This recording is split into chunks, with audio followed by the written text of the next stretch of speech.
Good evening, children. I hope you have understood our previous topic, reproduction in organisms, which we had finished last time. Today, we'll start with our second chapter, sexual reproduction in flowering plants. And just before we start this, let me remind you, this chapter also will be a part of your unit test 1.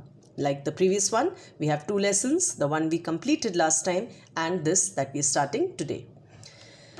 This chapter, the first part of it has details about flower. Most of this you have studied in class 9 syllabus. So we'll be polishing up the previous facts and then adding further. Flower. Flowers, as we know children, are among the loveliest objects on earth. They mark the initiation of the reproductive phase in a plant. By definition, a flower is a modified shoot whose internodes are condensed and leaves form 4 whorls. The 4 whorls, if we have to revise here, we have studied already. The calyx formed of green sepals, these green leafy structures, sepals, which not only protect the flower in bud condition, but they also perform photosynthesis. The second whorl called corolla, which is formed of colored petals or sometimes white petals, and they attract the insects for pollination. The third whorl, which is the male whorl, formed of stamens, and the collective term we use is androecium. Stamens, as you can see, is made up of anther, the bilobed head usually, and the filament. This is the male part of the flower. And finally, the last whorl, the gynoecium, which is formed of the carpels, that is the female whorl, which is formed of pistil or carpel, which is a collective term of stigma, which is sticky usually, style, the tubular style, and the ovary comprising of ovules. So, of the 4 whorls, children, the new thing that I have to add here is that the stamens will be using the words microsporophylls and carpels will be using the word megasporophylls. Then, of the 4 whorls, the first and second, that is calyx and corolla, they are called as non-essential or accessory whorls because they assist in the pollination and fertilization. Whereas androecium and gynoecium, they are directly involved, or the reproductive whorls for reproduction part. So therefore, they are the essential parts. Whereas these play an indirect role in reproduction. Right? That is, this protects the flower and this invites the insect for pollination. So they'll be non-essential. Functions of a flower. The next topic, to perform sexual reproduction, to assist or help in pollination. The ovary forms fruit and ovules form seeds after fertilization. This we know, children, that after fertilization, this ovary is the fruit that we'll eat in future. Similarly, the ovules inside would be the seeds that would be protected inside the fruit. Then, floral parts like the calyx and various modifications in ovaries help in the dispersal of fruits and seeds. That's another important event. Moving further, the branch of study, that is floriculture, the branch of ornamental horticulture related to growing and marketing of flowers and ornamental plants. This is called as floriculture. Culture means to grow and multiply, or let them be multiplied for the marketing purposes. Then, moving further to sexual reproduction, that is the life cycle of an angiosperm. It has been divided into 3 parts. As you can see, the pre-fertilization event, the fertilization, and the post-fertilization events. Pre-fertilization events, they comprise 2 parts. Gametogenesis, like the previous chapter we have studied, the genesis or formation of gametes, development, that is both pollen grains and ovules. Because we are talking of flowers only in this chapter, so they will be only about the plant. So herein, pollen grains and ovules. Pollination, we already know, children, is the transfer of pollen grains or male gamete from the anther to the stigma. Then, if we talk further, the gametogenesis can be divided under 2 headings, the microsporangium and the megasporangium. Microsporangium and microsporogenesis, and megasporangium and megasporogenesis. Microsporangium is just the other word of pollen sac. Later children, in the lesson I am going to give you many terms. Pollen sac is also called as microsporangium. So this I will just tell you. The development of pollen sac is called as microsporogenesis. Then further, when we talk about carpels and their development, that will be called as megasporogenesis. Post-fertilization events comprise of three parts: the endosperm formation, the embryogenesis, the development of fruits and seeds. That will be the later part of the chapter later on. Today, we'll start with the pre-fertilization events. This will be our topic for the day. Pre-fertilization structure and events. We'll talk about male structure first. That is male reproductive structure, the anthers and the filaments in the form of stamens. Stamens, I have already told you, will be called as microsporophylls. They produce the male gamete or the pollen grain. We also call it as the male gametophyte. Stamens or androecium or microsporophylls, it has three parts: the filament, the anther and the connective. The anther, sometimes we also call them as theca, right? Connective, the structure that connects it to the flower.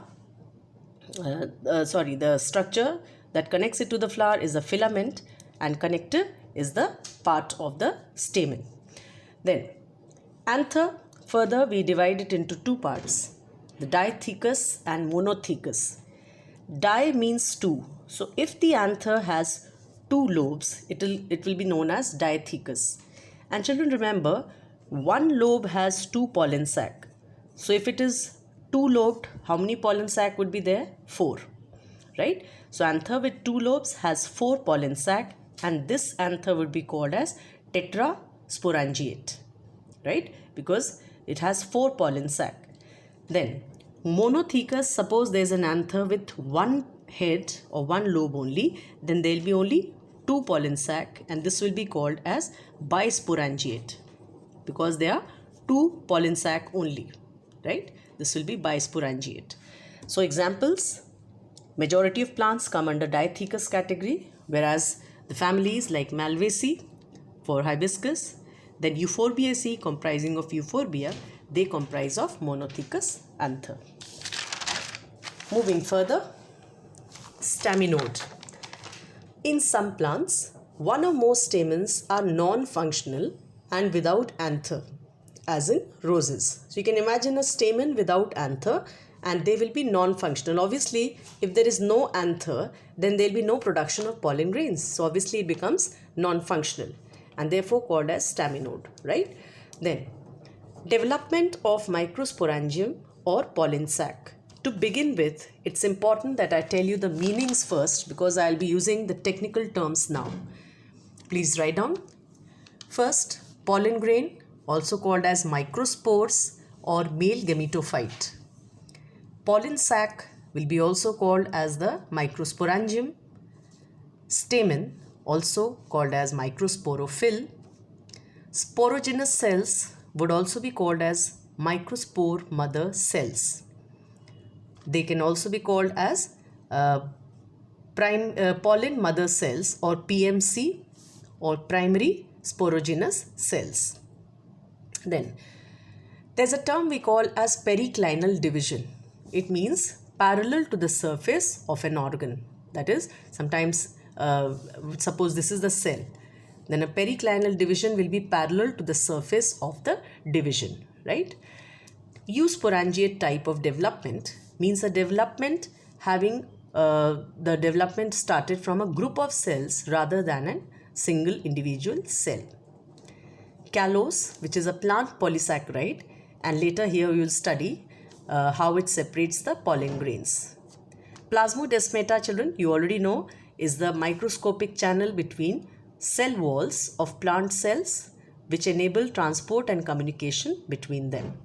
Alright, then to move further, we have sporopollenin. Sporopollenin is an important term. The exine, that is the outer surface of the pollen grain, is composed of sporopollenin, which is the most resistant organic material known. Pollen kit, another important term, which means it's a substance seen in insect pollinated pollen grains. The exine, that is the outer wall, is covered by yellowish, viscous, that is sticky oily layer called pollen kit. And this very important substance because it acts as an insect attractant, protects pollen grains from ultraviolet rays, helps the pollen grains to stick to the insect body. What is the composition of this? There are only two things, carotenoids and flavonoids. Then another term, palynology. This is the study, the logy means study. So this is the study of external morphology of mature pollen grains. That is the external details of a mature pollen grain, that will be called as palynology. Then, now let us talk about two more terms, and after that we'll start with the development. Monocoplate pollen grains. This, suppose, is a pollen grain. We'll study about the details. Now, pollen grain has usually two structures. The outer wall called as exine and the inner wall called as intine. The development of pollen grain further has to take place into a pollen tube. Now, suppose there's a pollen grain with a single furrow, that is a single depression or a pore for the emergence of pollen tube. It will be called as monocoplate. Suppose there's only one pore or one furrow for the formation of pollen tube, it will be called as monocoplate. Example, family Liliaceae. But sometimes there are more than one, sometimes three special places of furrows. In that case, 3 means tri, it will be called as tricoplate pollen grains. They have 3 furrows or rows of pores through which pollen content comes out. Example, true dicots. Alright. Now, I hope that was enough for the terms. These terms you have been explained. If you have any problem, children, you can ask me always.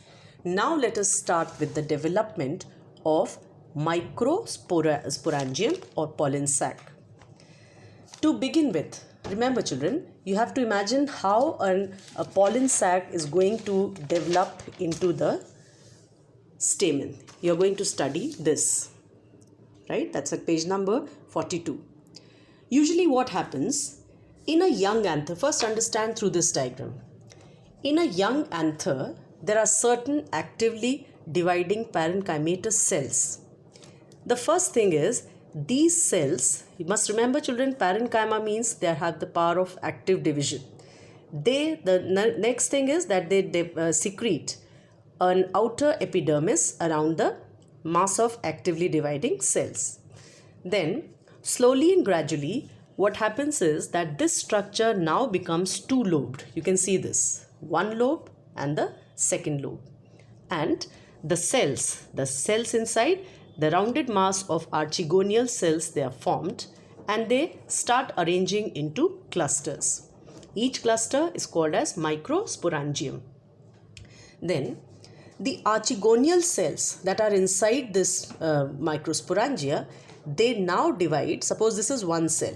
They will now divide by periclinal division. Just now I told you the division which is parallel to the surface. This forms an outer primary parietal layer and an inner primary sporogenous layer. The outer parietal layer divides further to form concentric rings or layers of pollen sac wall, whereas the inner sporogenous layer divides to form mass of sporogenous cells or what we call as microspore mother cells. Right? You can just see this. Suppose these are the cells of the microspore mother cells. They are first arranged or attached to each other by transverse connections called plasmodesmata. But they are going to further form microspores, children, or pollen grains. So remember, they have to separate from each other. So how to separate if these connections already are connecting them? So this problem is solved by formation of a callose layer inside the cell wall. That is, inside the cell wall, a layer of callose, the same callose I explained here. The polysaccharide would be formed and slowly and gradually later on they'll be disconnected from each other to set them free.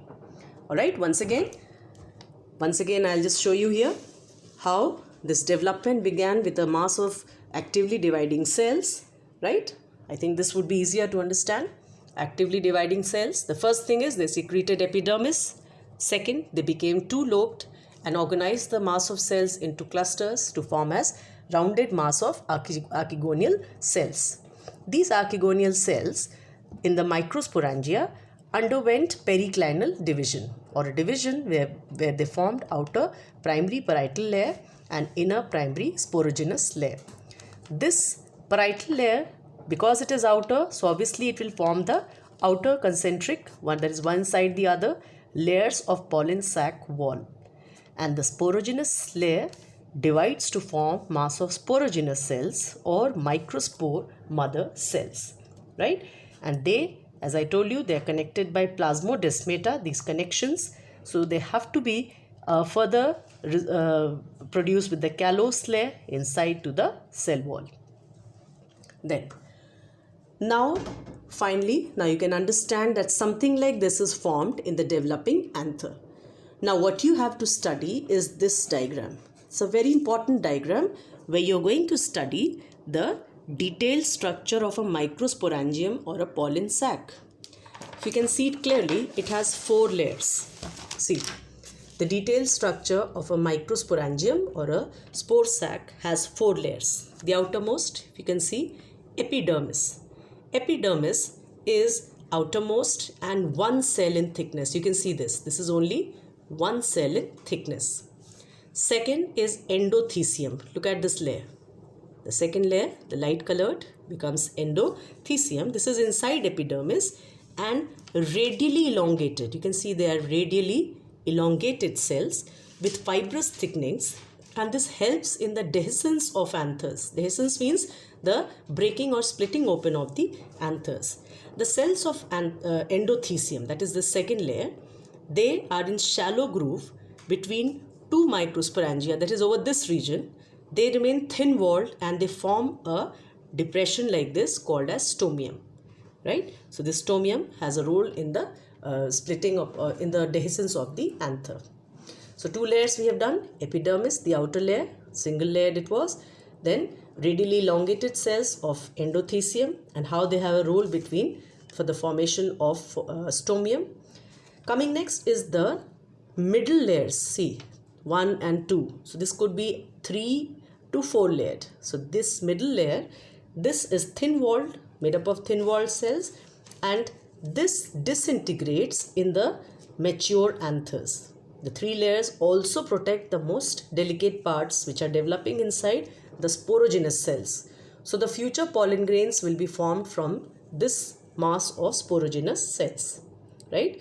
There are many names I have told you, children, for sporogenous cells. What is the name like? Microspore mother cell, then pollen mother cell or primary sporogenous cells. Then the last layer is a most frequent asked question, children, the innermost. If you can see this clearly, it's called as tapetum. Tapetum is the innermost layer over here. Then the cells have very dense cytoplasm. And another special thing is that they have nuclei more than one. More than one nucleus the tapetum cells have, and it nourishes the developing pollen grains because it is in contact with them. So it is nourishing the pollen grains or microspores, and it secretes various enzymes and hormones. Let us see which enzyme and hormones. It secretes enzymes and hormones like IAA. This is a abbreviation. This is an abbreviation of indole acetic acid, which is a type of principal or a very important auxin, right? The growth hormone. So these were the 4 layers, children. I explained you already. Structure of microsporangium or pollen sac. Please practice drawing this, labeling, and then explaining, because this can be asked. This has been and this can be asked further. The 4 layers we have discussed: the epidermis, endothecium, middle layers, and the tapetum. Then this page I have already explained you the new terms: sporopollenin, pollen kit. Then I told you palynology, monocoplate pollen grains, and tricoplate pollen grains. Another important question, very frequently asked: Eubish granules. Eubish granules, these are secreted by the same tapetum, the inside one, right? The tapetum secretes these granules so as to provide sporopollenin, right? Now what is sporopollenin? You've already done it, children. The same hard organic substance, right? The resistant organic substance that is produced by Eubish granules from the tapetum and other materials also for the exine part of pollen grain covering. Now, tapetum cells are of two types. First, amoeboid or invasive or periplasmodial cells, and the second type is secretory or granular or parietal cells.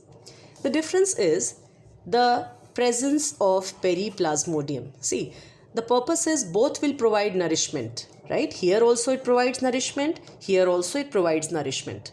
But here it grows and forms periplasmodium first, through which it provides nourishment and other materials to spore mother cells. But here nothing like periplasmodium would be formed. It directly provides nourishment to sporogenous cells. Example would be lily, typha, etc. And here would be Symphori capus, right? Ultimately, what is the event of tapetum cells? Those innermost cells in the diagram, they will degenerate, right? Whether it is the first amoeboid type or the secretory type, both will ultimately degenerate. Moving further, let us talk about microsporogenesis and development of male gametophyte, that is pollen grains. The microspore mother cell, that is, you're talking of this cell inside, how it later on, the archegonial cell, how it had formed the sporogenous cell or the microspore mother cell, this further undergoes meiosis, that is the reduction division, and this forms 4 haploid microspores or pollen grains. And this phenomenon is called as microsporogenesis or the formation of pollen grains. Now this is known by many terms, that is sporogenous cell or pollen mother cell or microspore mother cells, but any of the term what you use, children, it will undergo microsporogenesis forming 4 cells. The arrangement of these 4 cells is by any of these 5 methods. There are 5 types of arrangement of microspores and we call this as the microspore tetrad. Tetrad means a group of 4. Tetrahedral would be like this. You can imagine there are 4 cells, how they are formed. The 4th would be behind that side. Isobilateral, then decussate like this, T-shaped, and then linear, that means straight. Ultimately, what happens when the these cells are formed in the form of tetrads like this. Now the anther matures and dehydrates. That is, this anther, what is forming them inside, right? The whole thing now will start dehydrating and dries up. The microspores, they dissociate, that is set free from each other and form pollen grains which are dispersed by wind or other agencies. Compound pollen grains. There are plants like Typha, Drosera, Juncus, etc. where 4 pollen grains of the tetrad do not separate. That is, they usually separate by any methods, right? Any of these, whatever are formed, the 4 cells will separate. Unlike this compound, where they do not separate and form compound pollen grains. Another word, more frequently asked, pollinium. In many orchids and calotropis especially, all pollen grains of the sporangium form a single mass called pollinium. That is, inside this, if you imagine, this whole thing forms one single mass in calotropis, and that's what we call as pollinium. Further, now the anther is mature enough, so the next step would be dehiscence. So anther dries up, as we talked about over here. The strip between 2 pollen sac disintegrates. This strip we are talking of, the strip of attachment between any 2 pollen sac, they will disintegrate, and a single cavity, like imagine this, suppose there are 4 pollen sacs in 2 lobes of anthers. So what I am saying is that into each lobe, the strip between 2 pollen sac will be dissolving. So they will become one body. This fuses up together and this fuses up together and a single cavity is formed. The dead endothecium cells. What were endothecium cells? The second layer over here. They will contract from their outer thin walls, and now anther lobe wall ruptures in the region of stomium. What is stomium? I think this would be a very frequently used diagram. the lobe ruptures in the region of stomium, right? Now, the pollen grain structure, or what we call as the microspore structure. They are usually spherical, 25 to 50 micrometers in diameter. Sporoderm, another word, is the wall or covering of pollen grain. The entire covering of pollen grain is called as sporoderm. Show it to you. This is the structure of a pollen grain, if you can see, right? This sporoderm has two parts. Outer exine, which is ornamented, spiny, and sometimes it is discontinuous, you can see, right? And inner intine.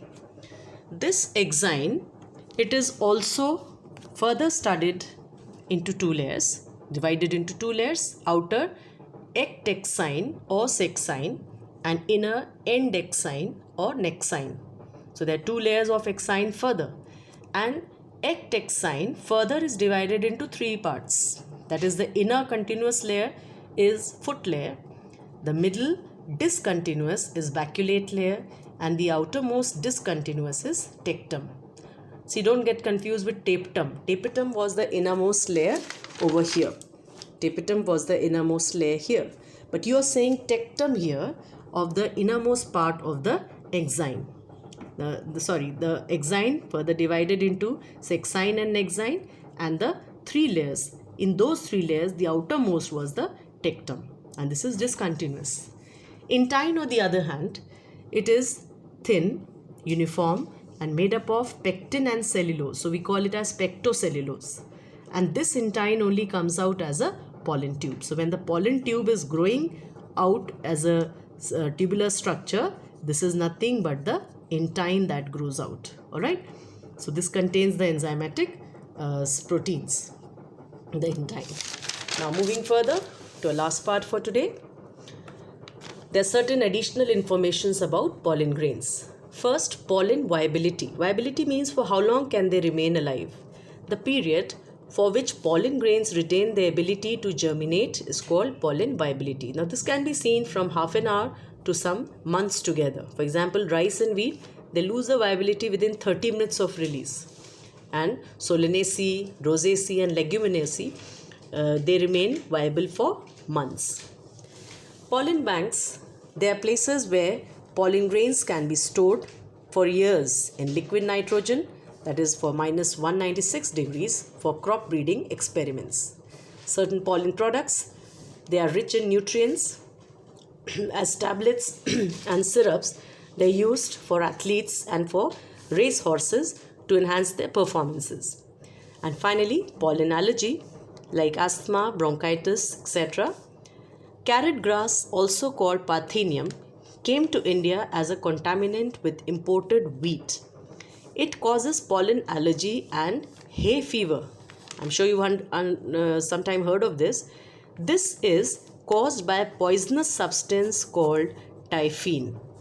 And typhine is made up of poisonous proteins and hydrophilic, that is water-loving substances. Hydro means water and phili means a likeness for. So with that, we come to an end for today's class, and next time the last topic into this first part would be development of male gametophyte. This I'll continue next time, to be continued, right? So today, before we end up, let me show you what all things we have done. First, I polished with the previous terms, whatever we've been using in the flower chapter. Then the terms, more important, new terms we have used, tetrasporangiate, bisporangiate. Then we have used the term like tapetum, middle layers, endothecium, epidermis, then staminode. Here we use sporopollenin, the most resistant organic substance, pollen kit, palynology, then monocoplate pollen grains, the tricoplate pollen grains, Eubish granules, we have explained you, then the tetrad arrangement, pollinium, dehiscence of anther, sporoderm, how it is divided into exine, intine, then sexine and nexine, the three layers, foot layer, baculate layer and tectum. And finally, the additional informations like pollen viability, pollen banks, pollen products and pollen allergy because of typhine. So with that, we'll stop here And next time we'll start with the development of male gametophyte. Kindly pen these notes down, children. You already have it in the file, and read the textbook pages also which I have sent you, and practice the diagram, especially this development and structure of the pollen sac. Right? This B diagram, the detailed structure of microsporangium, is a very important diagram for your practice. So please draw this. Thank you so much.